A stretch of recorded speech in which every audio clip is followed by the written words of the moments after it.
I am also really hoping कि जो मैं कहने वाली हूँ आई रियली होप तब तक आ जाए, बट मुझे ऐसा लगता है कि अगस्त तक तो आ जाना चाहिए। भौकाल भौकाल आएगा। भौकाल आएगा गुरु, भौकाल। यानी मिर्जापुर 3 के लिए आपका इंतजार अब खत्म होने वाला है। यह बता रही है खुद गोलू गुप्ता, जिनका बयान मैं एक बार फिर से आपको सुना देता हूं। मुझे ऐसा लगता है कि अगस्त तक तो आ जाना चाहिए। यह थी जानी मानी OTT सीरीज मिर्जापुर की स्टार अभिनेत्री श्वेता त्रिपाठी, यानी कि गोलू गुप्ता, जिन्होंने यह साफ कर दिया है कि दर्शकों की बेसब्री अब खत्म होने वाली है। भारत की टॉप मोस्ट OTT सीरीज में से एक मिर्जापुर का अगला सीजन कुछ ही हफ्तों में यानी अगस्त के महीने में देखने को मिल सकता है। बता दें कि मिर्जापुर के अब तक कुल 2 सीजन और सीजन 3 भी पूरी तरीके से बनकर तैयार है। अब ऐसे में गोलू दीदी द्वारा इस बात की सूचना दिए जाने से यह साफ होता है कि मिर्जापुर का अगला सीजन यानी कि सीजन 3 अगस्त में देखने को मिलेगा। हालांकि मिर्जापुर 3 में क्या होगा यह अभी तक रहस्य ही है, लेकिन अनुमान लगाया जा रहा है कि इस बार गुड्डू पंडित यानी अली फजल की सीधी टक्कर अखंडानंद त्रिपाठी उर्फ कालीन भैया यानी पंकज त्रिपाठी के साथ होगी। अभी तक तो गुड्डू पंडित की जंग कालीन भैया के मोहरों से हो रही थी, लेकिन इस बार बादशाह खुद मैदान में उतर आएगा। मिर्जापुर 3 के लिए दूसरे सीजन के अंत में कालीन भैया यानी कि अखंडानंद त्रिपाठी का पूरा साम्राज्य गुड्डू भैया के द्वारा तहस नहस कर दिया गया था और इस गुड्डू भैया के साथ हाथ में मिर्जापुर की पूरी सत्ता आ जाती और वह अपनी लंगड़ी टांग के साथ मिर्जापुर की गद्दी पर बैठते हुए दिखाई देते, क्योंकि गद्दी के प्रमुख दावेदार मुन्ना भैया की भी मौत हो चुकी होती।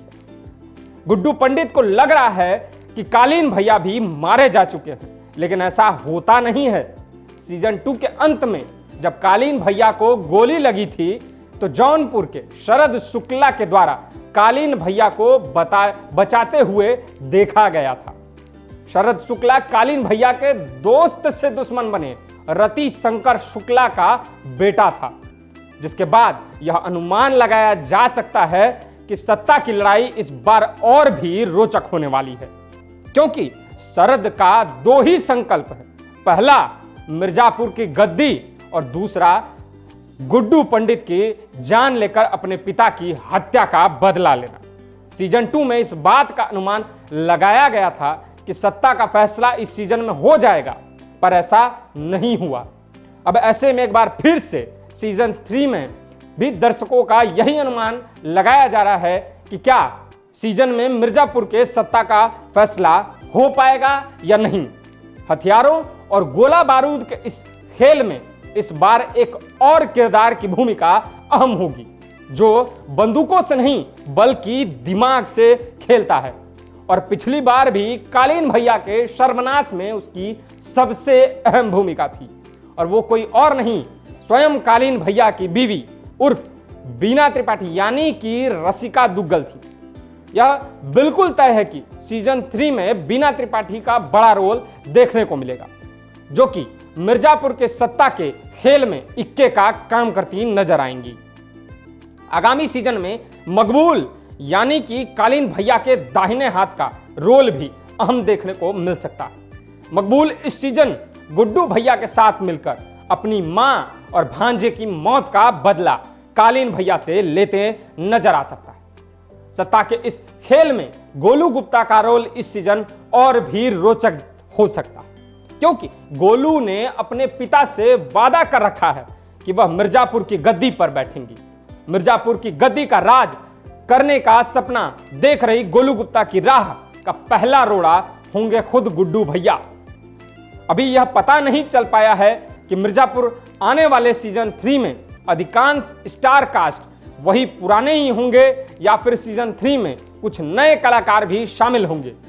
अभी यह भी जानना बाकी है कि बिहार के छोटे कद के त्यागी और उनके बागी बेटे की क्या भूमिकाएं होंगी। जो कि गोलू गुप्ता के प्यार में पागल होकर अपने ही भाई का कत्ल कर चुका है। दर्शकों को याद ही होगा कि मिर्जापुर के दूसरे सीजन में शुरुआत से ही गुड्डू पंडित एक जख्मी शेर की तरह दिख रहे थे और इंतकाम की आग में जल रहे थे।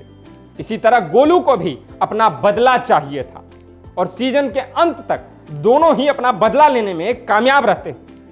दोनों के बदले की आग ठंडी हो चुकी है और अब बारी है महत्वाकांक्षाओं के पूरा होने की। तो इसके लिए कौन कौन से दांव पेच लगाए जाएंगे, कितनों का खून बहेगा, इसके लिए आपको अगस्त तक इंतजार करना होगा। लेकिन हम आपको बता दें कि मिर्जापुर 3 में भी पहले और दूसरे सीजन की तरह इस बार भी कुल 10 एपिसोड देखने को मिल सकते हैं। तो आप करिए इंतजार अगले कुछ हफ्तों का। इस बार में कोई भी अपडेट आते हैं तो हम आपको तुरंत बताएंगे, जिसे जानने के लिए आप हमारा चैनल सब्सक्राइब करें और बेल आइकन जरूर दबाएं। धन्यवाद।